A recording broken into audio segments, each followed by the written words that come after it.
Hello and welcome to all Tristrike Tuesdays tuning in today. Yeah, today we are live. It's me, Green. You know me. It's been a little while, but I'm back here on the commentary by myself. Um, once again. Yeah, today we are live on Twitch and YouTube, but we did this last time and most people watch on Twitch, which is perfectly fine by me. I don't make money from YouTube. I don't make much money from Twitch, but I do make a few cents. So we are going to be getting into this. This is the Tristrike Tuesdays EU edition, 2 p.m. Eastern. If you didn't know that, I'm not sure why you're here. And we are just going to be streaming here for a little bit. I'm not sure if I'll do the whole thing. We might go into commentary for a little bit there. Just give me a little break. But we got these first two teams here. We have Daihut Namgarden and Clown Ensemble, and they're just going to be getting into it right away here on Mahi Mahi with only 3 people. So we're probably just going to cancel here in a second, but that gives me a little more time to speak here. We are on Splat Zones, as we always start off on in Tristrike Tuesdays. Splat Zones Mahi is a favorite of mine. If you didn't catch it, a couple weeks ago, maybe last EU edition, we switched up the map pool, and that change is also being tried out in the NA edition. It was tried out last week. And that is, we brought back all modes. So for a while there, we were running tower and zones only, always starting on zones. But now we've switched to all modes, more limited on the Rainmaker, I believe. But we have all 4 in there. So that'll be an interesting kind of change of pace we have here. But yeah, so our maps here, as you can see, we have Splat Zones, Mahi, then we have Clam Blitz, Crab Leg. And that's cool just because I like seeing Clam Blitz. We used to run Tristrike Tuesdays with Clam Blitz before we switched to Tower, and that was pretty cool. And then our last one is Tower Mega, whichever you say. Alright, we are going to try this one more time here on the Splat Zones Mahi. We have these weapons from Clan Ensemble and these weapons from Daihut Namgarden. This is interesting. I don't know the new kits as well. I don't know their names or anything like that yet.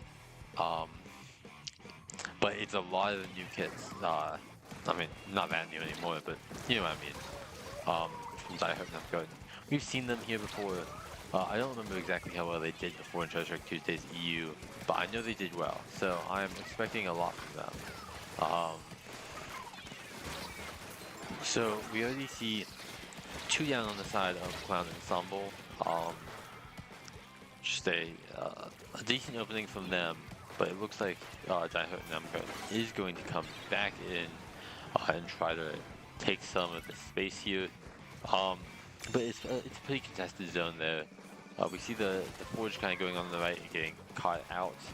They just got pincered, and we see the Dread unfortunately just fall into the water there.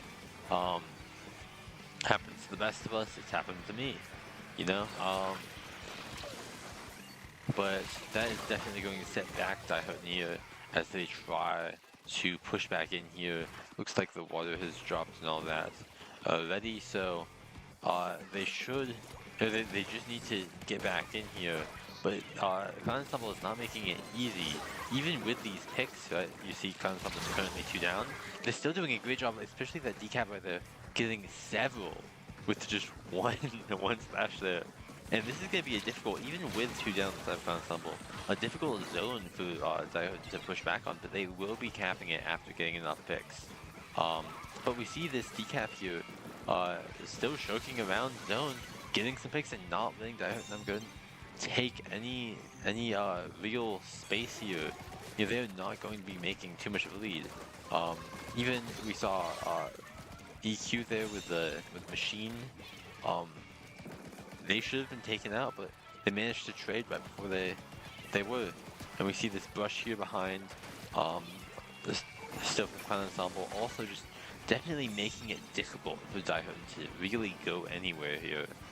Um, yeah, and now they're 3 down, so Clan Ensemble is doing just a great job of holding this zone, keeping Daihun pretty much locked down, even when they have members go down. So just hats off to them. We see Lumen here on the Rapid Blaster. They're gonna try to push up, and then Q here with the machine is just going to instantly take him out, and that's a wipeout instead from Clan Ensemble. There, with just a few seconds left on the clock, I don't think that Daihun is going to be able to get back in, as they don't, and Clan Ensemble does end up taking game 1 there. So yeah, just a really good first game from Clan Ensemble. I mean, yeah, no, I'm really impressed with their playing, their ability to just not go down even when they had disadvantage. And that held, they're able to hold zone here in Splat Zone Mahi. Now, I'm not sure if Clam Blitz is gonna go quite the same, because I'd say one of the things we like to do here in Tristrike Tuesdays is really look at how the different modes are going to impact things. And the difference between Splat Zones and Clam Blitz, especially on Crab Leg, is that you're going to have to push in a lot further to score here on Clam Blitz.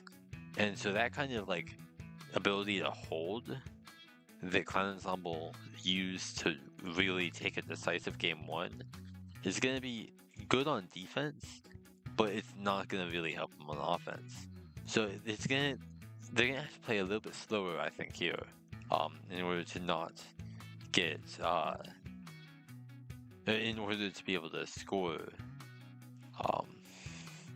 which, you know, is a little easier on Splat Zones. So I'm excited to see what Daihun will be able to do on this one. I don't think it's a set game at all here.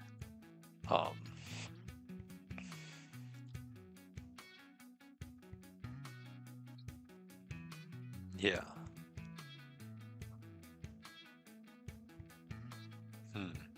Oh, you know, I should run ads. So sorry if you have to watch the pre-roll before click onto the stream. I forgot to run those before stream. Yeah, we're just waiting here. As I'm running out of things to say, but it looks like we're gonna be getting into game 2 here shortly. Yeah. Alright. So this is Clam Blitz, like I said. Crab Leg, we are seeing a similar comp. I don't think we saw the Bamboo before from Clan Ensemble, or the Bella actually. I think it's looking about the same from Daihun. I'm good. I've never been good at remembering which weapons people use. And we're going to see here just a very quick push by the brush there, getting 2, but then 2 go down, including that brush. So it starts off 2 down each side, pretty even here. You see the Bella here actually managing to push in and get one from Clan Ensemble, and actually, despite going in pretty far, I thought they did not go down. It looks like Clan Ensemble was able to really make a very quick push there, take out many members that hurt, and they actually are scoring now. But it looks like as they go 2 down, they don't really have clams. It's probably going to be close to the end of that push. We see the decav there actually getting kind of lucky with the clam spawn there, right into the basket, managing to put in a couple more clams there, and extending that push for a little bit longer. But the basket has closed now. It was a pretty good push to 62. You know, they say 60 is really your target on the first push, because that's like a regular clam in the pity. But 62 is not too far. Definitely a pretty solid first push there from Clan Ensemble. Yeah, Bella's right. So, yeah, now we're just gonna see if Daihood is going to be able to push back in here. They did get 2 down very nicely there. We see I believe that was the pro, pushing up pretty far that did get taken out, and unfortunately wiped out there. So it looks like they did not get the chance to score, and it looks like Clan Ensemble might be getting a chance here in a second. The brush runs up, but is unable to get anything, and it looks like they are going to be pretty much wiped out as well. Just one left standing. It looks like there's some jumps that are going to be camped here, so definitely the end of that push for Clan Ensemble. But it is definitely Daihood's time to score here. They need, not their time to score, but they need to score, right? Clan Ensemble definitely needs to push less than they do, because they've got a pretty nice lead there. So we're going to see 3 down on the side of Clan Ensemble. Daihood is definitely trying to make a ball here, trying to push up. But like I said, it's pretty difficult, as we saw in the last game, to wipe out Clan Ensemble. So we're gonna see if they're able to finalize this push. It is pretty far that you have to go here on Crab Leg. And definitely with things like that bamboo, as we saw right there, it is difficult, for sure, on these kind of more open sight lines, against that kind of mid-range weapon. So we see 2, 3-ish down on the side of Daihood. Just that Stamper up. And the decap, I think, so, not decap, Dread somewhere up there. Definitely, it seems pretty difficult for either of these teams to score here right now, but we do see Clan Ensemble pushing up on these grade 2 with this bamboo, getting 1 pick, fighting this Stamper, ending up getting that Stamper down, and they will score there, instantly breaking that, those pity points there, and they are going to score down to 46. But like last time, not a ton of clams. We're going to see if the decaf here is able to score at least 1 more. We see the Octobrush here up on top, right? Really keeping Daihood back, not letting them fully push Clan Ensemble out here, as they set up the grabber ball and they set up the bubble to score a second time. And we're going to see if this push can last a little bit longer here. The decaf here on the ramp, and we see the members, the EQ on the bamboo, and the decaf up here now on the top right. Definitely just difficult to get them out here, and that is going to make it very difficult for Daihood to get that kind of reactive push that you can sometimes get in Clan Blitz when you can wipe out the pushing team.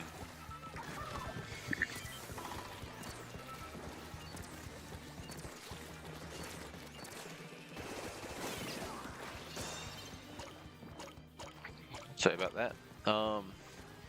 And as I was briefly gone there, it looks like Clan Ensemble managed to make yet another push. And it looks like they're going to be able to knock out, if they can score 1 more clam here, it looks like the villa's going to do just that. So game 2 goes to Clan Ensemble.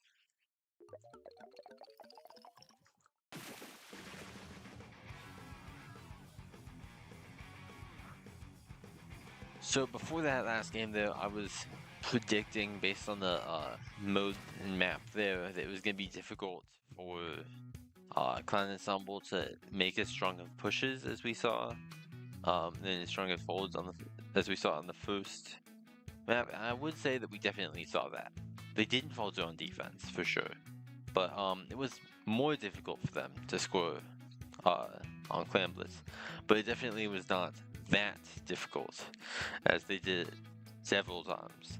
They're just very good at not only pushing, but sustaining a push. Even as members go down, they are not getting wiped out. After those pushes, they're really able to keep that pressure going. And keep pressure going is definitely what you have to do here on Tower Control Mako. Because it's tower control, and so you have to kind of push by the enemy stack for a long time there. And I'm interested to see whether we're gonna see the return of that machine, because it's a little less open than we saw with when they're using the bamboo, but the bamboo definitely did work well on the side of Clown Ensemble. But either way, I think we're going to see definitely a lot of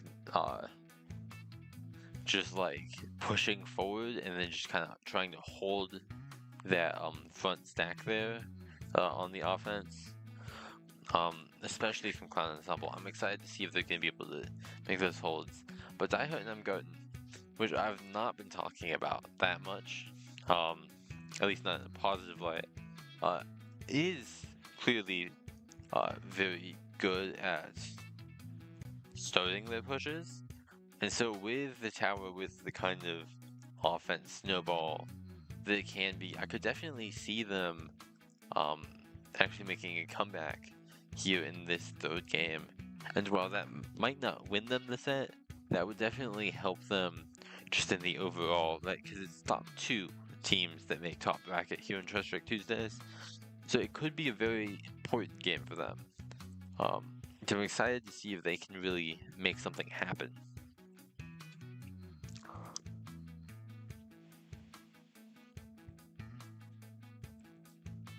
Game 3 here. We see the machine again, and we no longer see the sword from Die Hard. Other than that, and we also no longer see the umbrella that we saw last game from Clown Ensemble. So it looks like pretty much a return to the first comp that we saw on that Mahi game, which makes sense. I feel like these two maps, they're not at all similar, but they're kind of similar. You know what I mean? So we see immediately the Octobush getting several picks there on the stack, and really just pushing up super far here at the start. Looks like they're going to be quickly picked off by that bucket there. Can't get too cocky there, for sure. We see the bucket coming in from the right, contesting tower, actually managing with the dreads to get them as Clown Ensemble goes 3 down and gets wiped out. It's kind of the opposite of what I was saying before, where I said it was hard to wipe them out. It looks like I did finally manage to wipe them out here. So they're going to start on their push, but Clown Ensemble is back very quickly. So we see more fights in mid here, but Clown Ensemble did just go 3 down. We see it's just kind of this bow here. They're doing a great job of holding the space, managing to get 2, and now suddenly Die Hard is 3 down and then wiped. As Clown Ensemble starts their push again with only 2 members up, but definitely they're going to be making jumps into this tower. Some suction bombs were there trying to dissuade them, but it didn't really work. They're going to continue this push. They are 2 down, but Die Hard is just having a very difficult time, even with their kind of double bucket comp here, of hitting them off that tower with all of these kind of mid-range weapons that we're seeing from Clown Ensemble. It's just so difficult to really get in there, and that is going to allow them to wipe or to KO very quickly and take the set.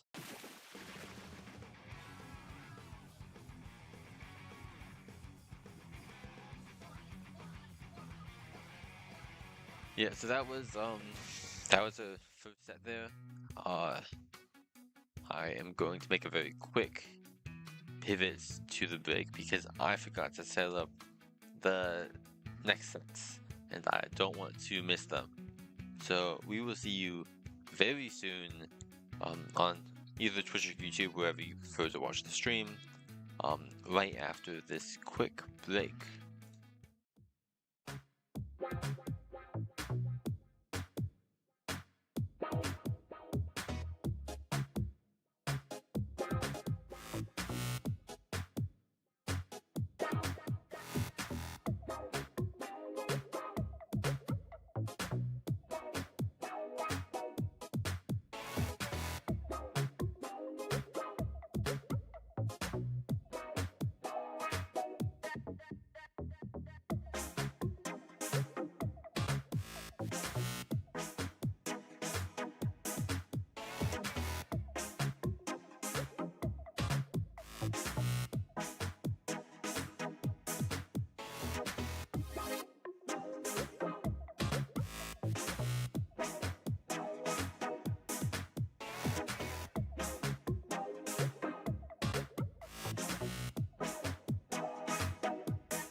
Alright, welcome back. We are here with game two. Sorry, not game two, round two of Tristrike Tuesdays, number 4 EU. Um, after that break there, yeah. Sorry about the long wait. I forgot to change the pool. But we are going to jump into it very shortly here. We're starting with Tidy Tidings and 60% refunders on Splat Zone's ship shape. We're going to see a Luna Blaster, which is pretty interesting and otherwise a pretty normal comp from Tidy Tidings. And you're going to see an E-Leader and a Splat Roller, which I don't think I've seen a lot of recently from the side of the other team. 60% refunders there. And instantly we're going to see teams here take pretty normal, familiar places. 60% refunders is pretty concentrated here on the right side, especially with these longer range weapons like the E-Leader and they also have a Crab Tank out. And that initially made them not have the zone, but they have actually managed to take out some members of Tidy Tidings, and so now they do actually have a pretty good hold on the zone, as we see a Crab Tank coming out from Tidy Tidings trying to contest that side there.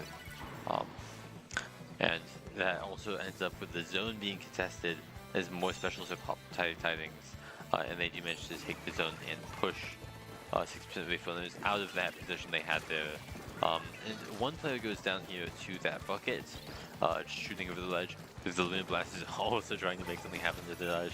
Just a terrible ledge to try to go near, honestly. We do see the missiles come out here from Dreamer, who's going to try to make some space for their team to push here, as we see the Crab Tank get popped as well from 60% refunders. They just really need to kind of make an opening here. It looks like they have managed to push Tidy Tidings mostly back into their side of the map, and that will allow them to take zone. But we do see that Luna Blaster here from Tidy Tidings kind of choking in this corner, not actually able to get much done before getting picked out by that E-Leader. Just E-Leader is a weapon that I've kind of, I don't say I dislike, but I hate it. It is very difficult to play against, I feel.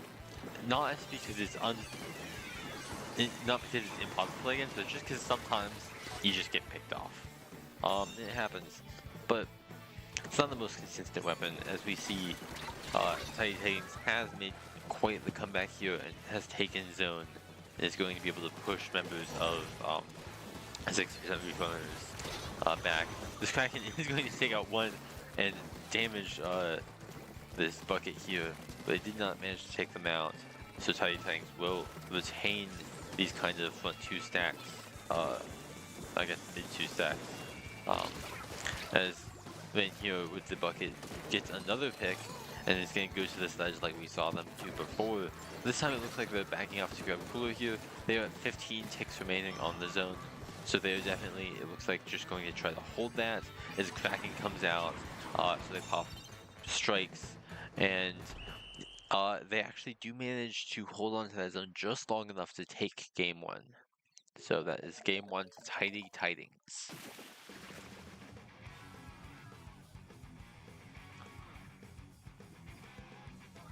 Yeah, just a pretty strong first game from them, honestly.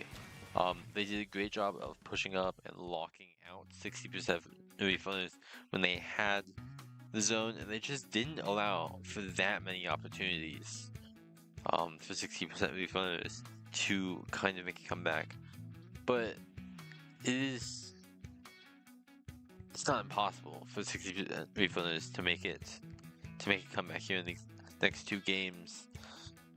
As I always like to say, especially they were running that E-Leader, and stuff like that, especially on zones, especially on ship shape, it can be pretty snowbally. I feel like there's a lot of potential there with 60% refunders that we didn't quite get to see. And certainly they had some pretty strong pushes in there, even if they didn't last quite as long as those from Tidy Tidings. So I think they could definitely make things happen here in game 2 on Undertow Tower. It does look like, on my side, you guys can't see this, that they are going to be making a sub out after that first game, so we're going to see if maybe a change in comp also is going to happen.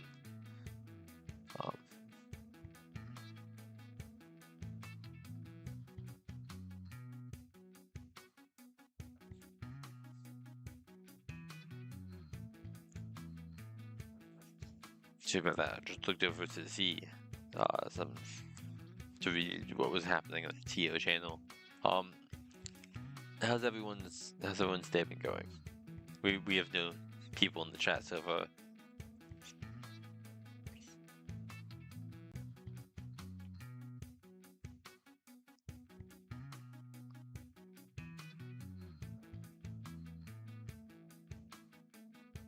Wow, thanks Green Splatoon for responding in chat. You look like a very great person. But yeah, feel free to use the chat. Most of our streamers usually, or most of our commentators usually don't look at it, but I do. So we're just gonna be waiting for a sub here for a minute. Usually this is when I would talk to my co-commentator, but I don't have any of those today. So if you would like to help in the future, we are always accepting staff applications. You can probably find the forum.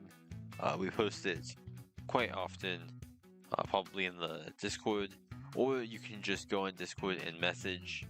I think we have like a mod mail thing set up.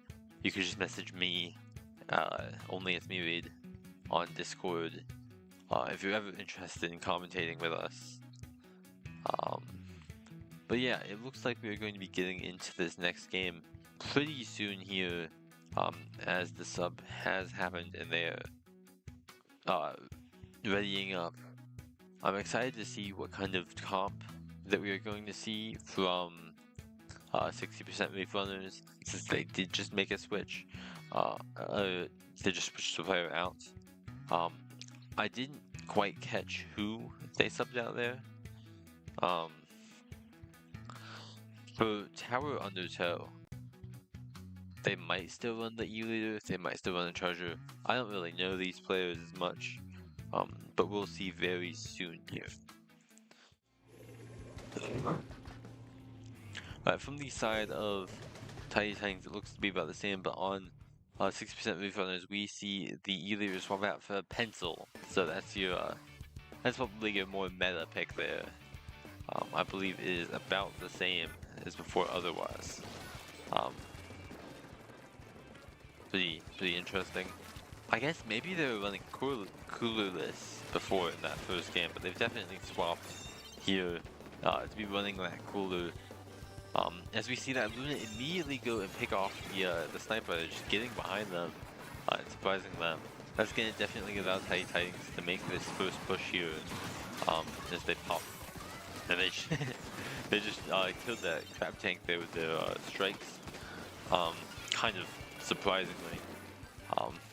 And we're going to see Rain here doing a great job of holding space in mid right up until JP there, choking on the roller, managed to just pick him off. And we're going to see this roller continues to try to flank all the way around, but they're not even going to be needed, as 60% Reef Runners does manage to pick off members of Tiny Titans and regain a lot of space here as they take tower. Make their first push to checkpoint 1. Stamp gets popped from the Luna, which immediately gets picked off by the, I believe that was the roller still.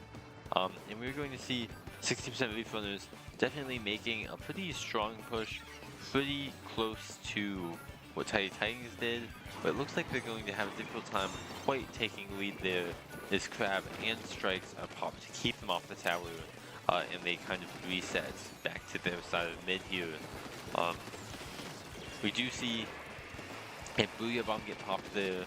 We're seeing the Dread on the side of 60% Reef Runners kind of choking under the sledge, and we did see a member of Tiny Titans get picked off, as well as that Stamp there.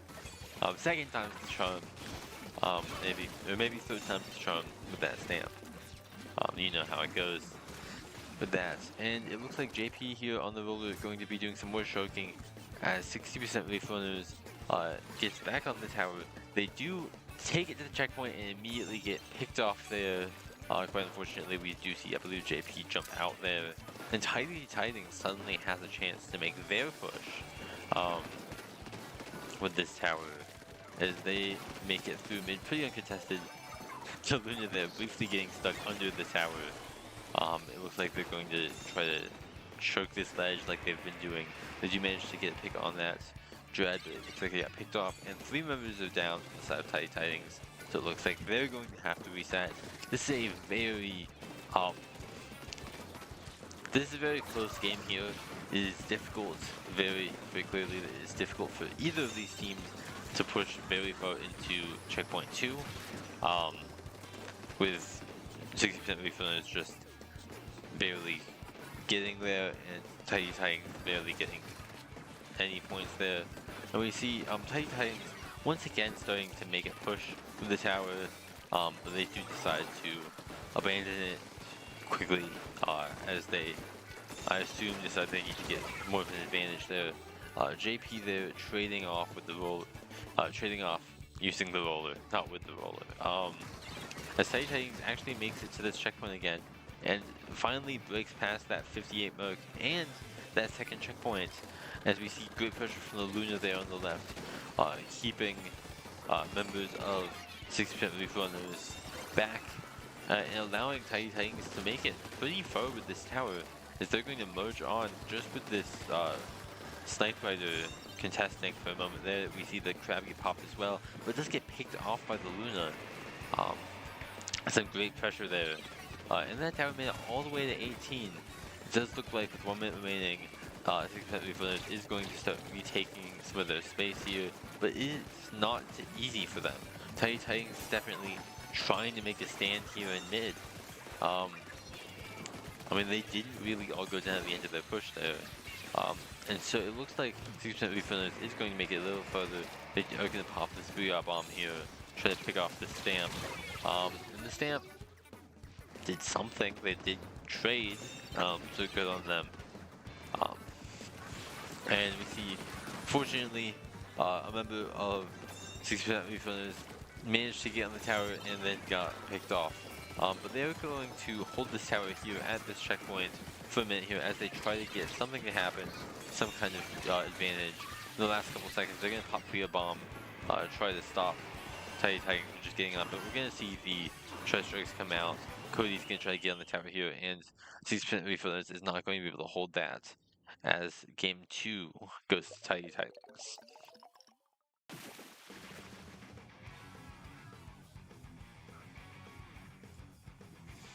I am definitely going to need to get some water after this.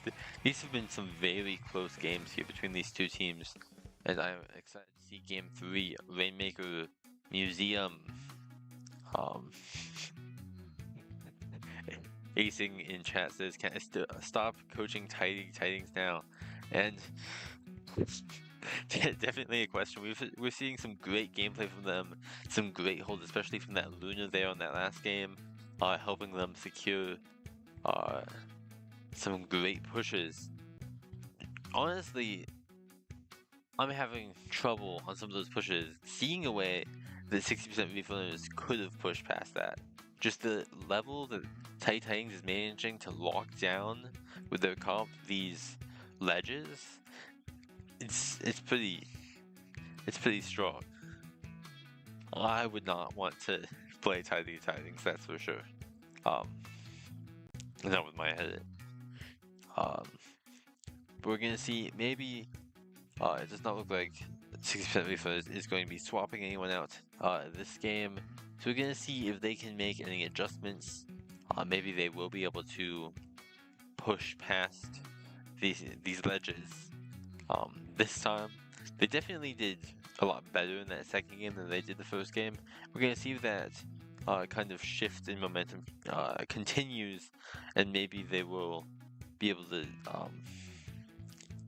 take game 3 here. Rainmakers a little different from the other two modes because it can go very fast.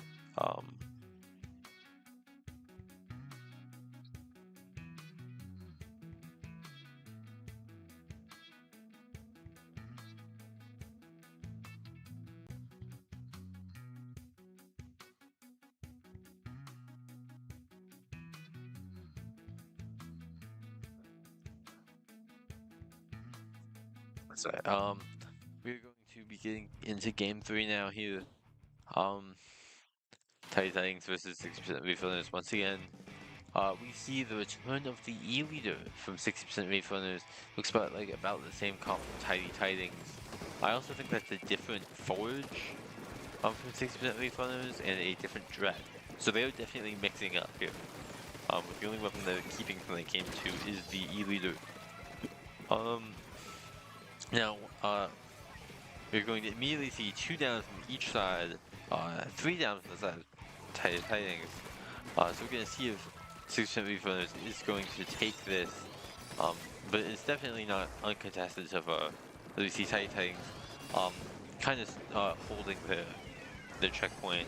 We see strikes get popped as 60% Refillers hold the Rainmaker around this ramp here, not really able to push past, but it looks like with this bubble there are going to push past.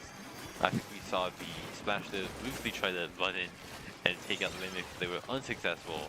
And 60% Refillers starts off with a very good first push. The same they're getting popped, popping the Rainmaker and pushing 60% Refillers off of that plat there. We see JP here under this ledge, just waiting. I'm assuming they're going to try to take someone out if they drop or try to grab that Rainmaker. I'm not sure if Bullet can reach that. They're definitely going to try to take out that heavy edit, which they will do.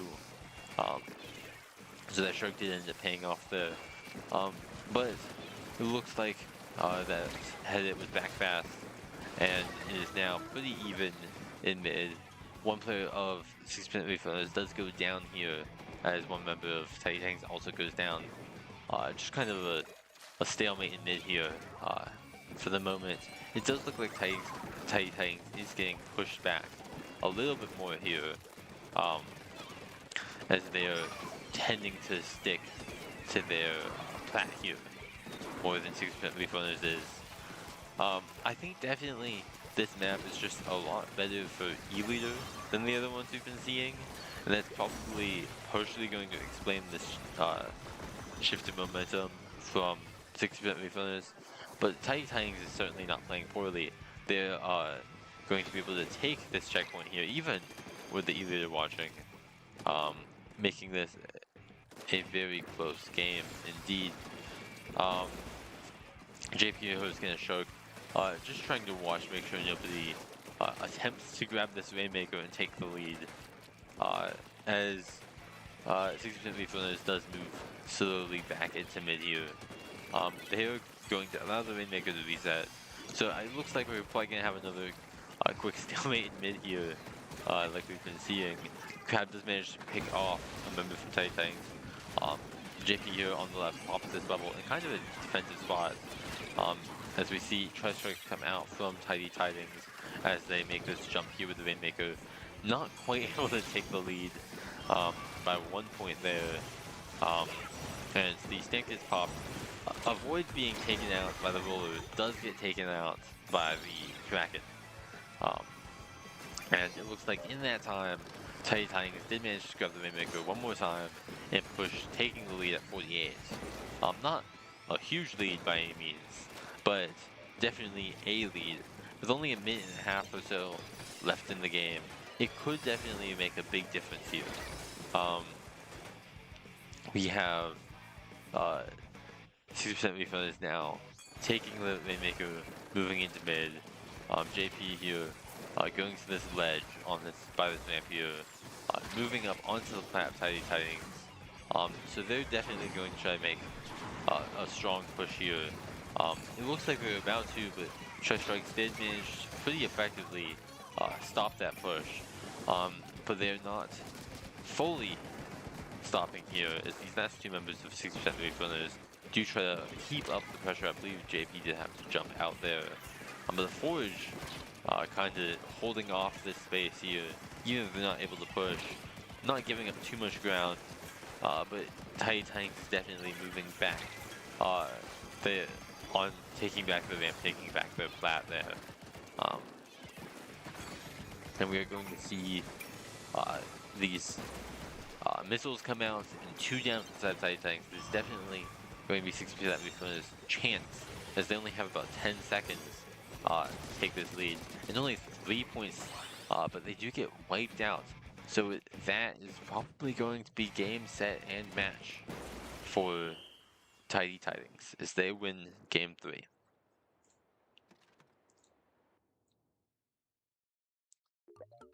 A very strong showing here from Tidy Tidings. All 3 games, they won that. 60% refunders definitely kept it close, especially in those last 2 games. But Tidy Tidings does prove to be the stronger team here. So that is, I forgot to update score. That is going to be our second set here.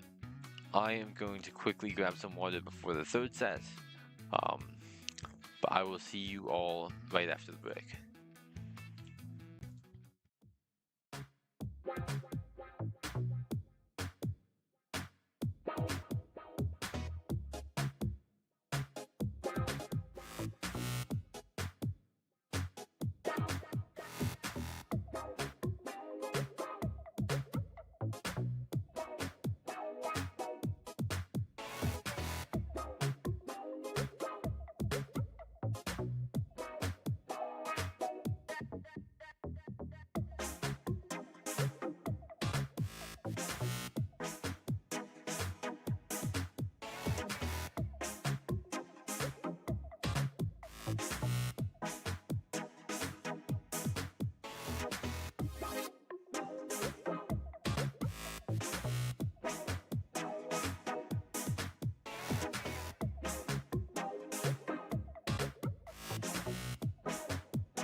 Alright, I am back, guys, with some water. Very thankfully, even so, I probably will be taking a break from commentating somewhere during brackets. But I'm here, I'm refreshed, ready to take on this set. Diplomacy Colony OAO, on Team Alpha versus Nocturnal. I'm not familiar with either of these teams. They're both new sounding to me. I don't believe I've streamed them before in Tristrike Tuesdays either. But we are going to see what they do. I'm currently listening to the new Tyler the Creator album, but I think I need to stop because my commentary is not focused. Also my side is kind of breaking right now, so give me a second.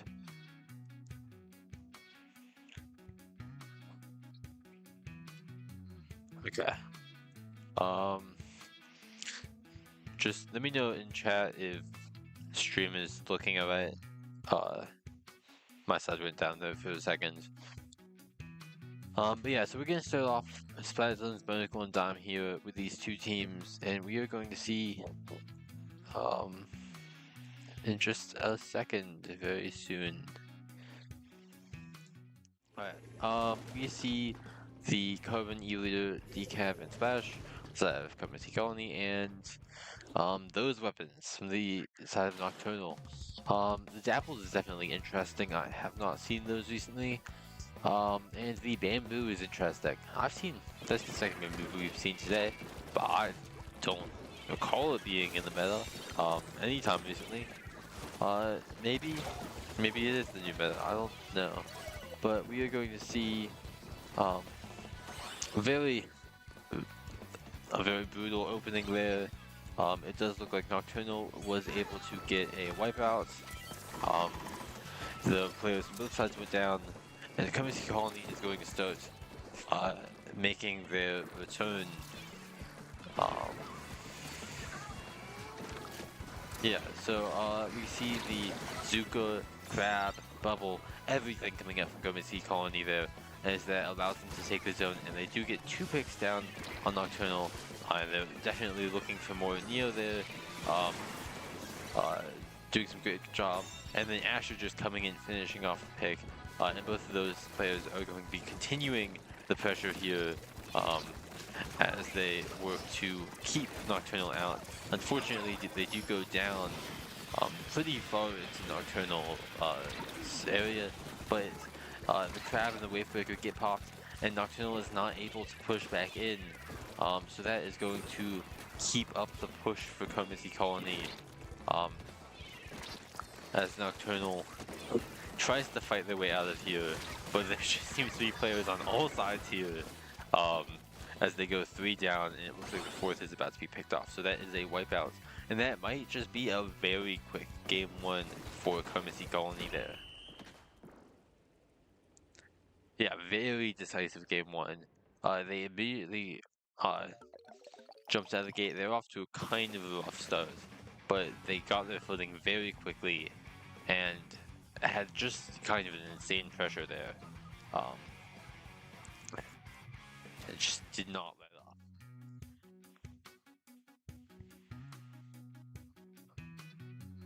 off. Now, game 2 is going to be on Clan Blitz Umami. So, Barnacle and Dime is a very tough map. It's a retake, people like to say.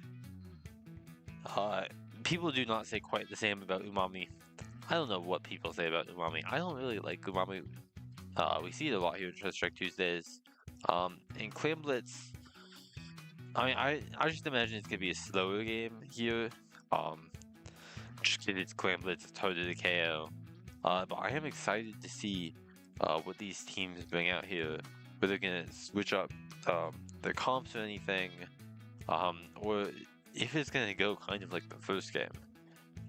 Because watching that first game, it definitely seemed like Carbon Sea Colony were at least outplaying, or they just had very strong synergy there with their front lines, and they had also pretty good hold there, even when their front lines went down. So yeah, we're just gonna wait for these two teams to ready up.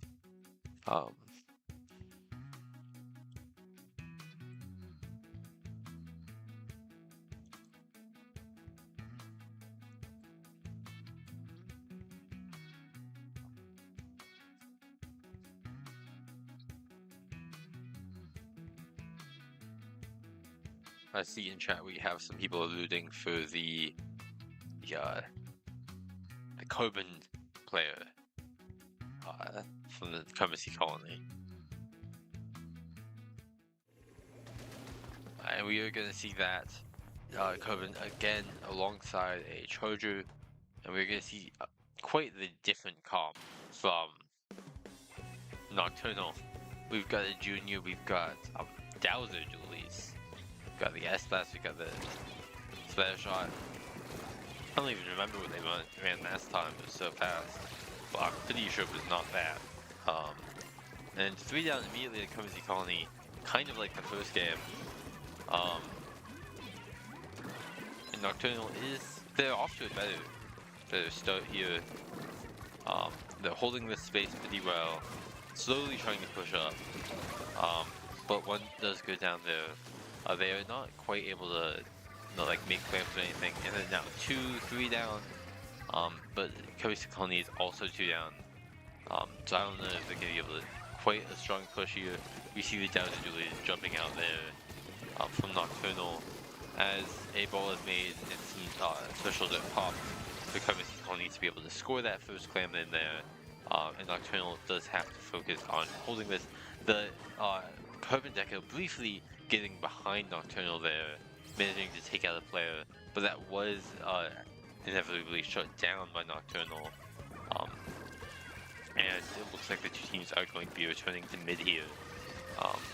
But a lateral from the decap into a triple definitely is not going to help Nocturnal make any counter pushes there, as Cozy Colony immediately gets back onto Nocturnal Splat, scores once again. Not able to follow up too much with clams, but just a very quick score there. And 2 more go down from Nocturnal. The Decap have gotten a lot of great picks here. So we might just see another push here. As we see the VAC definitely helping to kind of get in there. And it's going to be another one of those. It looks like this is kind of Cozy Colony's game plan. It's just a ton of very quick pushes in there with these specials. Definitely the VAC. The VAC is definitely interesting as they get another wipeout. It looks like they're gonna make a clam. And Nocturnal is just having such a hard time here getting anywhere into mid, as they just keep going in and getting wiped out. As 2 go down to a single shot from the Choju there. Yeah, definitely just, I would not want to be Nocturnal in this situation. They're having such a hard time getting back in. We're going to see the Dowsers here pop their whale, and you're going to see the crab from Cozy Colony just not letting them out. The Coven does go down, and so we're going to see if with this Suka here, if Nocturnal is able to get something done. They do get 3 down. It's just the Coven there, which does end up trading out. So they definitely have a chance here. We see the Spatana jump in, and I get the communication error. Quite the unfortunate communication error. We're gonna see if that was just me or if that was both teams.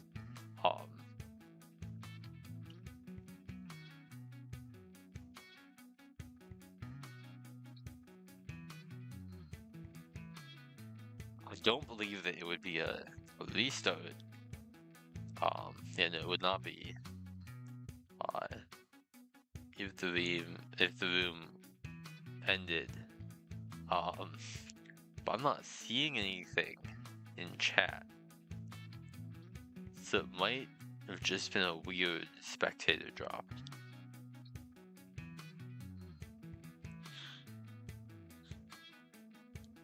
Well, we can imagine how the game is going right now. If I had to guess, Nocturnal just got wiped out. Courtesy Colony scored again. Oh, Nocturnal just popped the Zuka, but they got shut down by the Crab. Yeah, I don't know. So we get to wait for a few seconds and see what happens here. I'm gonna take a sip of my water.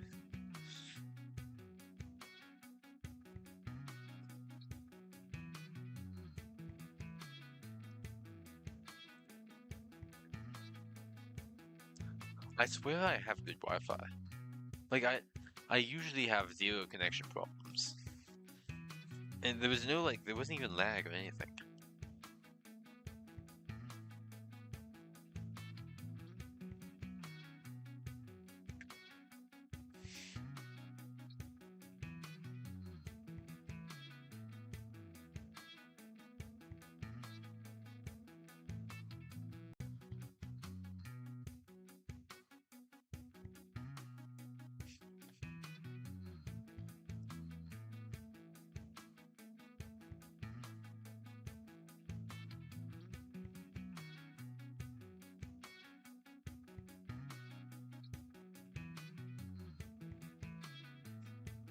Okay.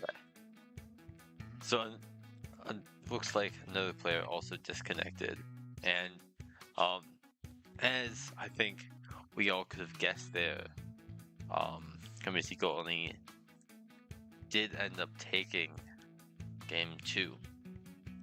So let me just update that real quick. But it was a great game from the part that we saw. Hopefully we don't disconnect this time. I'll try to get back into the room here.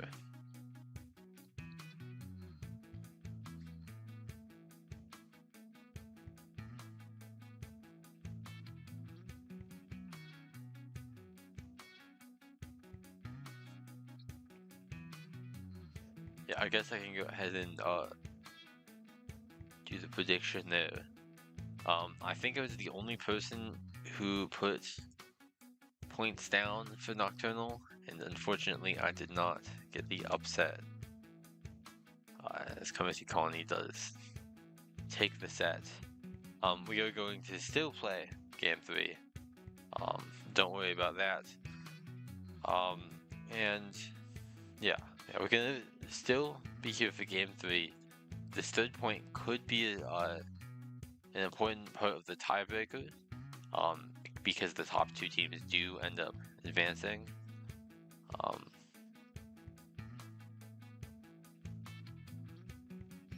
It looks like it's unlikely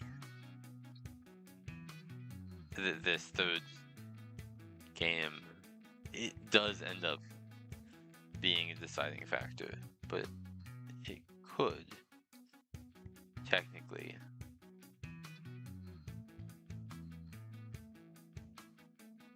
Yeah, so it could end up being an important tiebreaker.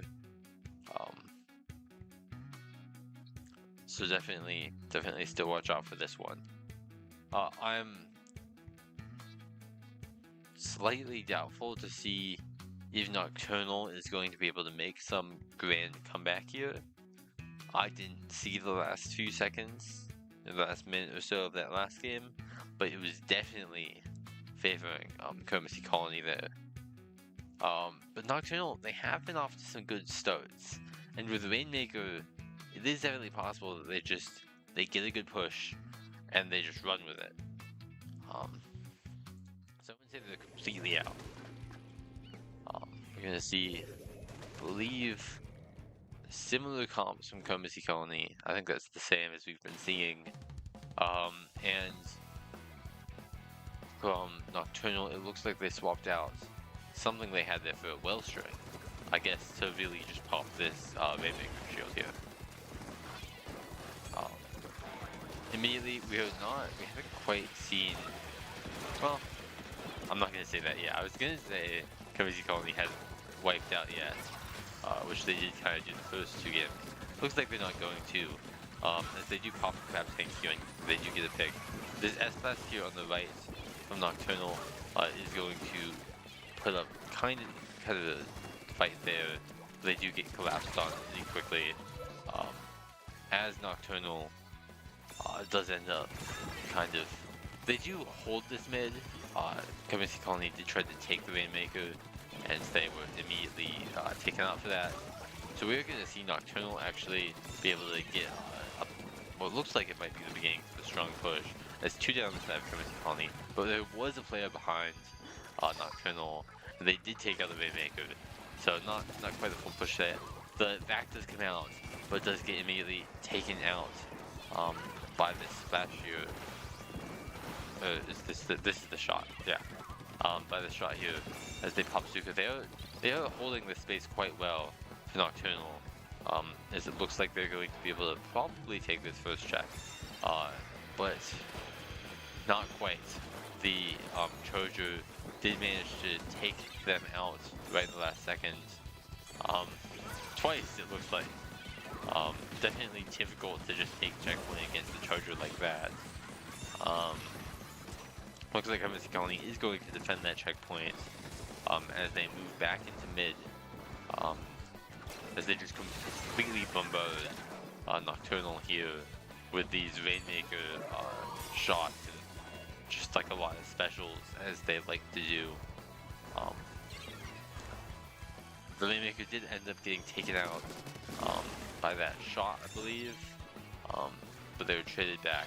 And Bees there's going to grab the Rainmaker and getting the first checkpoint for the Comacy Colony, and they're immediately going to pick it up again and start running with it down to 45, but the Zuka from Nocturnal does stop that before it can get too bad for Nocturnal. But this decaf does try to push up. They do get taken out. It looks like we do have some jumps here from Comacy Colony back onto this plat. They're not yet ready to give up all the space that they took, but it is going to be difficult as these jumps do get camped here, and Nocturnal looks like it's going to be able to push back in, as we see this shot just getting some great picks there as they just merge right up to this checkpoint, getting several picks along the way. It does look like they're going to take out the decab as well, and that is going to allow Nocturnal to finally break that first checkpoint, and they are going to have the chance for a push of their own as they grab Rainmaker here. We do see the decab running up, managing to take two out, and we see the Crab Tank also helping to hold off. So it's just this one-shot player left from Nocturnal, and they do get taken out as well. So there's a wipeout, but it looks like Nocturnal is not down for long, so it looks like they'll be pushing back up to hold mid here, or at least hold their flats. Comacy Colony does take the Rainmaker. We see the S-Class there getting behind Comacy Colony briefly, but they didn't manage to make anything happen there, as they do manage to push up a little bit onto this ramp before getting taken out with the Rainmaker. And we see the decap once again making a very aggressive push, not managing to get anything that time. But Comacy Colony does have the lead here, with only around 50 seconds remaining. Nocturnal is going to be the one who has to make something happen here, as we see battle in mid here, kind of just like a round mid, this Crab Tank off on the side here that just get taken out, and we have the Trojan from Comacy Colony. We have just a bunch of people on this ramp, and we see Asher there, the Coven, trying to push up. They do get taken out, and it is very difficult for Nocturnal here to take this ramp, but it looks like they're going to start working on it, as Comacy Colony kind of holds their defense there, takes 3 out, And with 5 seconds remaining, it looks like they're about to take game 3. They take the mimic, they're going to run backwards until the time is out. And that is game 3 to Diplomacy Colony.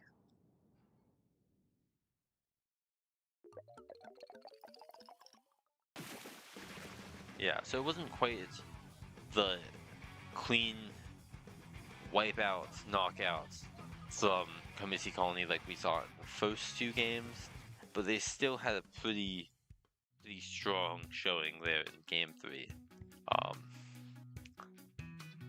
Definitely, it was a lot closer. I saw a lot of great pushes, especially from that shot on the side of Nocturnal, but Diplomacy Colony does end up winning that 3-0. So we are going to take a quick break right before we are going to actually go into groups next. We're going to be looking at gold brackets, where I believe we will be seeing Diplomacy Colony. Once again, it looks like Nocturnal is not going to be making gold bracket, they're going to be going to silver. So we will not see them on stream, but I do wish them good luck. But we will see all of you watching the stream right after this short break back in brackets.